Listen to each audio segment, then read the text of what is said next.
En este video nos centraremos en las técnicas de supervisión. Esto con nuestros compañeros Carlos Aguacal Israel, Chargoy Juárez Maite, Juan Juárez Ana Grisel, Paleta Sarmiento Christopher Leonardo y su presentador Temalasi García Kevin David. Las herramientas empleadas en la supervisión.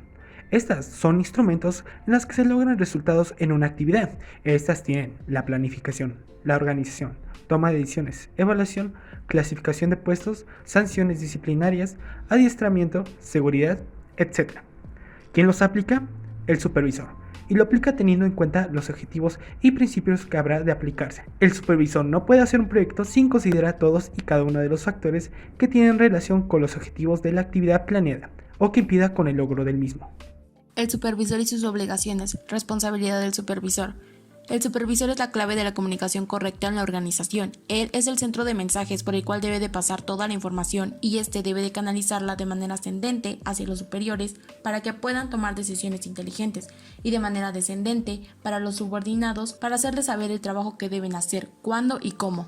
Razones para aplicar herramientas de supervisión. Comparar el rendimiento real, evaluar el rendimiento y determinar o recomendar una acción correctiva o preventiva, analizar, efectuar el seguimiento y supervisar los riesgos del proyecto, mantener una base de información precisa y actualizada, respaldar el informe del estado de situación, la medición del avance y las proyecciones, suministrar proyecciones para actualizar la información del coste actual y del cronograma actual, suministrar la implementación de los cambios aprobados cuando y a medida que estos se produzcan.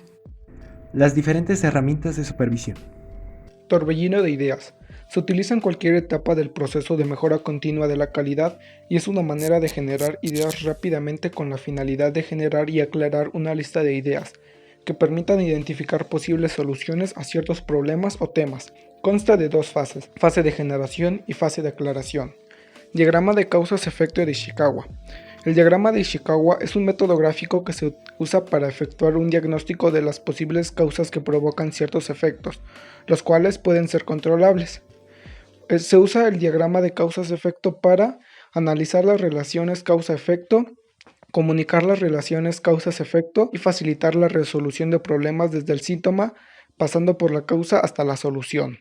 Hay varios métodos para construir diagramas de causa-efecto dependiendo de cómo se ordenan los diagramas, ya sea según el tipo de análisis de dispersión, el tipo de clasificación del proceso de realización o el tipo de numeración de causas. Diagrama de Pareto. Es una gráfica en donde se organizan diversas clasificaciones de datos por orden descendiente, de izquierda a derecha, por medio de barras sencillas después de haber reunido los datos para calificar las causas, de modo que se puedan asignar un orden de prioridades.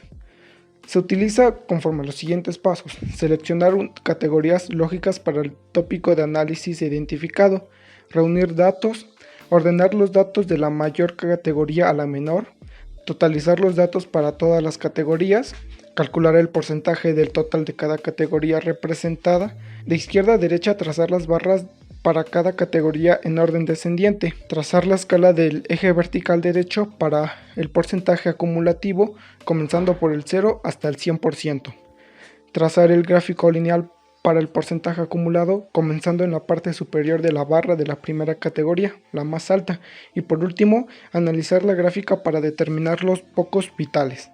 Diagrama de correlación. El diagrama de correlación o dispersión sirve para determinar si existe relación entre dos variables, normalmente de causa y efecto. Se aplica después de la utilización del diagrama de espina, donde ya hemos identificado todas las posibles causas del efecto y conviene verificar la existencia de relación. La construcción de diagrama consta de 4 fases: recogida de datos, representación de los datos, interpretación del diagrama. Tipos de correlaciones. Medición de la correlación. La medición consiste, en caso de detectar correlación, en cuantificar al menos aproximadamente la variación de una variable. Por último, hay que señalar que un diagrama de correlación únicamente identifica la existencia de relación entre variables. Estratificación. La estratificación es una técnica utilizada en combinación con otras herramientas de análisis de datos. Cuando los datos de una variedad de fuentes o categorías han sido agrupados, su significado puede ser imposible de interpretar. Los estratos a definir lo serán en función de la situación particular de que se trate, pudiendo establecerse estratificaciones atendiendo a personal, material, maquinaria y equipo, áreas de gestión, tiempo, entorno, localización geográfica, otros. La estratificación puede apoyarse en distintas herramientas de calidad.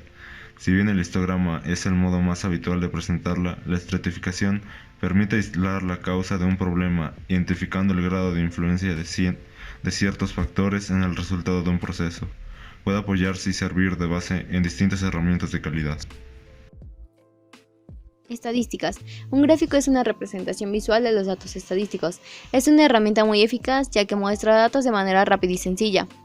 Los usos más comunes es la comparación, los cambios a lo largo del tiempo, la distribución de frecuencia, correlación y parte relativa de un todo.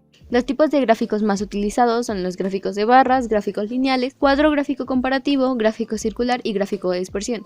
Los elementos para un gráfico estadístico es la definición del público objetivo, la determinación del mensaje que se quiere comunicar y la naturaleza del mensaje. Diagrama de árbol. Se usa para indicar las relaciones entre un tema y sus elementos componentes. Separa los componentes primarios, secundarios y terciarios que contribuyen a una situación relacionada con la calidad. Los elementos clave para la realización de un diagrama de árbol se basan en establecer clara y simplemente el problema a ser estudiado, la definición de categorías principales del problema, la construcción del diagrama, la definición para cada categoría principal así como sus elementos componentes y subelementos, la colocación para cada categoría principal así como sus ramas y la revisión del diagrama para asegurarse que no haya vacíos como lógica o secuencia. Checklist. Las checklists u hojas de verificación son formatos creados para la realización de actividades repetitivas, el control y cumplimiento de una lista de requisitos que permite recolectar los datos ordenadamente y de forma sistemática. Los usos principales se basan en la realización de actividades en las que es importante no olvidar ningún paso, la realización de inspecciones, la verificación o examinación de artículos, la examinación o análisis de localización de defectos, la verificación y análisis de operaciones y la recopilación de datos para su futuro análisis.